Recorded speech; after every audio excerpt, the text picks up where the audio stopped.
ಒಳ ಮೀಸಲಾತಿ ಜಾರಿಗೆ ಸಚಿವ ಸಂಪುಟ ಅಸ್ತು. ಇಂದು ಕಲಾಪದಲ್ಲಿ ಸಿದ್ದರಾಮಯ್ಯ ಘೋಷಣೆ ಸಾಧ್ಯತೆ.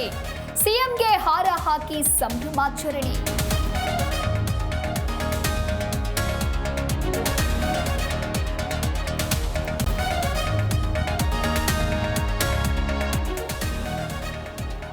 ಧರ್ಮಸ್ಥಳದಲ್ಲಿ ಶವಗಳ ಹೂತಿಟ್ಟ ಕೇಸ್. ಇಂದು ಎಸ್ಐಟಿಯಿಂದ ಮಾಸ್ಕ್ಮಾನ್ ವಿಚಾರಣೆ.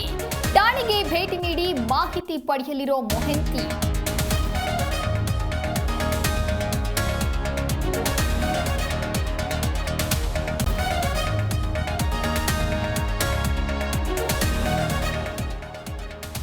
ಖಾಸಗಿ ಆಸ್ಪತ್ರೆಗಳ ಲಾಬಿಗೆ ಮಣಿದ ರಾಜ್ಯ ಸರ್ಕಾರ.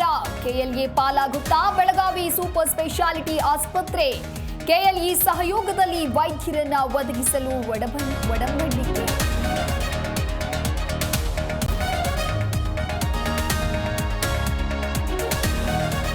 ರಾಜ್ಯದಲ್ಲಿ ಮುಂದುವರೆದ ವರುಣಾರ್ಭಟ. ಬಾಗಲಕೋಟೆ ಧಾರವಾಡದಲ್ಲೂ ವರುಣಾಸುರನ ಅಟ್ಟಹಾಸ. ಮಹಾರಾಷ್ಟ್ರದ ಜಲಾಶಯ ಭರ್ತಿ, ಚಿಕ್ಕೋಡಿಗೆ ಪ್ರವಾಹ ಭೀತಿ.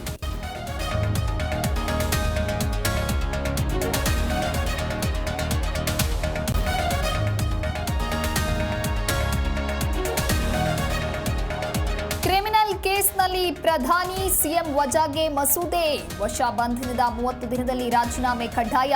ಲೋಕಸಭೆಯಲ್ಲಿಂದು ಮಹತ್ವದ ಬಿಲ್ ಮಂಡನೆ.